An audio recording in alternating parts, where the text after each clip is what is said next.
The 81 Schwinn Collegiate is finished and been added to the collection. Someday I'm going to sell some of these bikes. The shop has been reorganized.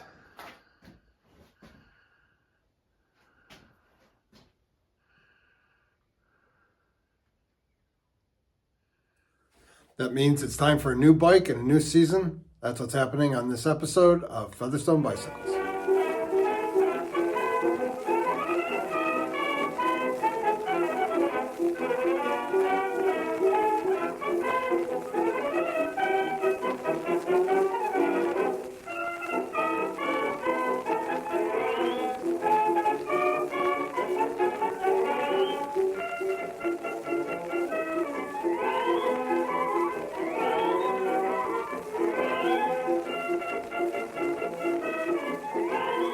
As John Cleese would say in Monty Python's Flying Circus, and now for something completely different. Season 8, our project is a 1982 Peugeot. I'm not even sure if it has a model name. I still have to do a little bit of research on that. But taking a break from the Schwinns, I was able to pick this up, and it's not in terrible shape, but it's in bad enough shape that a little rejuvenation is in order. So we can take a look around. It's got a carrier on the back. I don't even know if that's original equipment or not. The rear reflector, and I think that actually is a tail light. Although I don't see, oh, there is a generator. There's a generator right there. So we'll see if that works or not. They usually do. Rims are in pretty good shape. Tires are in bad shape. Situation normal. Seats in pretty good shape. The paint is really good. You can see made in France right there. Simplex shifters, black tape. I don't know if that's original. I'm going to try to find some catalog pictures. There's a light in the front that's connected to the same generator. Front rim's pretty good. Handlebars, not too rusty. There is a kickstand down there, not too bad. Pedals, not too bad.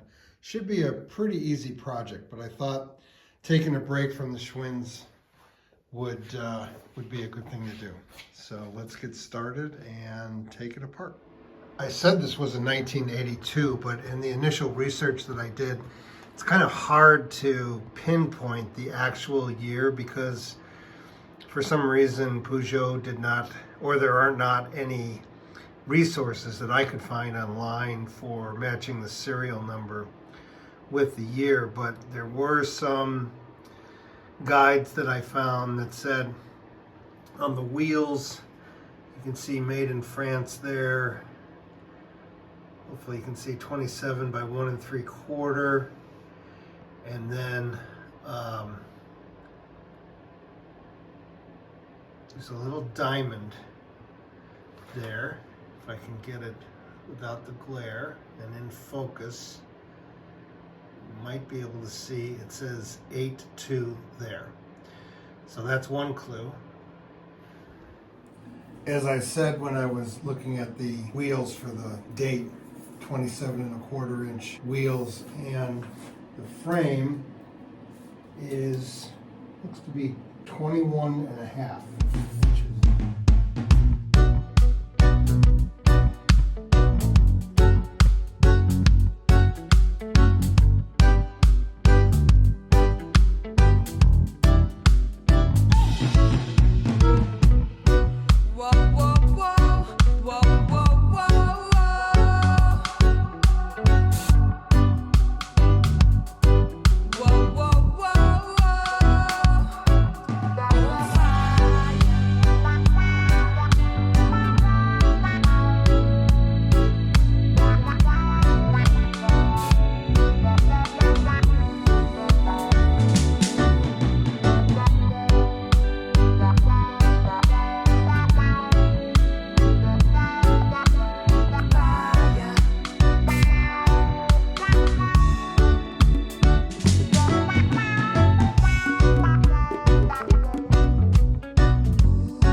break to show you a couple things. If you watched the previous episode, the bonus episode, Schwinn honey hole, previously in, I don't even know what season, but a while back, I showed you that I got this Schwinn complete service manual, and I just wanted to let you know that that was the same bike shop that I was talking about in the bonus episode, that I was able to pull this complete 2-volume Schwinn service manual out of that bike shop. Also, from the bonus episode, you remember I was showing you all the tools and I was looking for the kickstand tool. I also got this kickstand tool out of the bike shop several months ago. The service manual I showed you dates from late 60s, 69 through the early 70s. The other thing I was able to pick up that I didn't completely highlight in the bonus episode last week was the service clinic bulletins that I was able to get, one for 77, 78, and 79. In the 1977 service clinic bulletin, as I was explaining last week in that bonus episode, here's a complete explanation of the Shimano front freewheel system. There's an exploded diagram for the front part. Tells you, I was confused about, because I didn't keep track of how many ball bearings were in the top and the bottom. One of the other things that I was not sure about, and I'm not sure I mentioned it in the previous bonus episode, I think it was bonus episode number 1, where I explained taking this apart and putting it back together, is there's these shims, and it didn't seem like, there were 3 shims in there, and it didn't seem like that was the right amount when I put it back together. But in here, it explains that you should put as many in as you need with a little bit of play.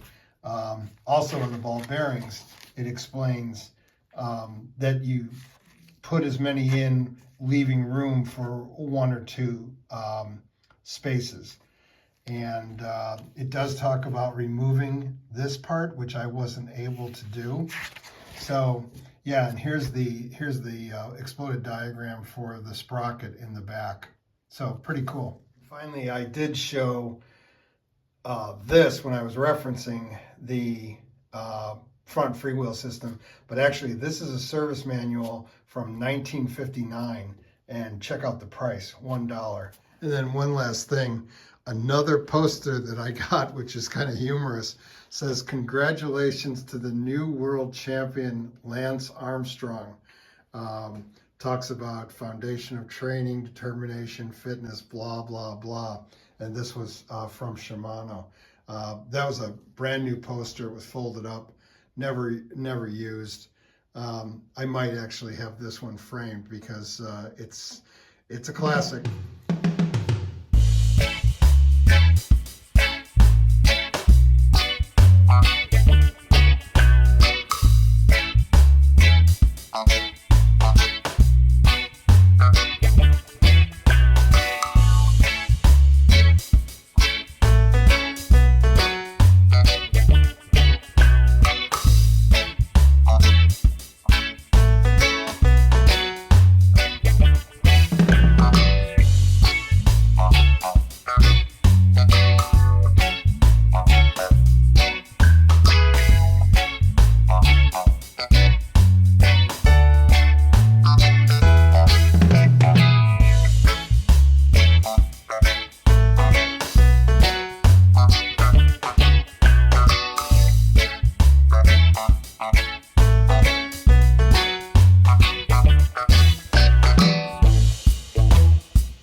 Oh look, I'm going to get to use the park tool,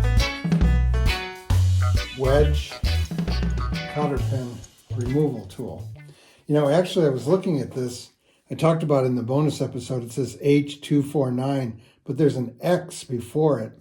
And I don't know if this applied to Park Tools protocols, but I watched some YouTube channels. There's a guy up in Minnesota, Squatch235, I think is the name of the channel. And he restores old tractors. John Deere, Minneapolis Moline, International Harvester, Caterpillar. And he works on some prototype machines, at least from the one he's working on now, which is Minneapolis Moline. And all the prototype pieces have an X before them. So I don't know. Maybe this was a prototype. Who knows?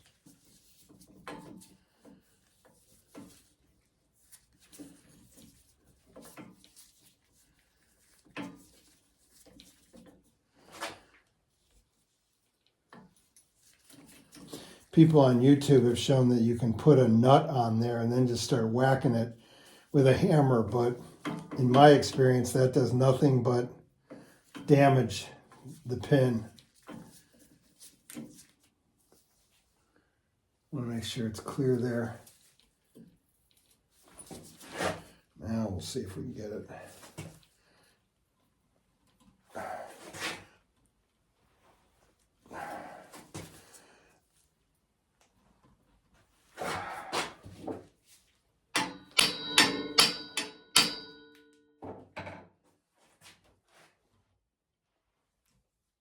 It's coming.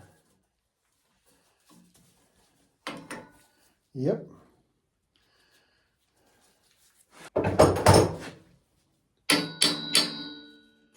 There you go. I've gone as far as I'm going to go with the frame for right now because I need to do a little research.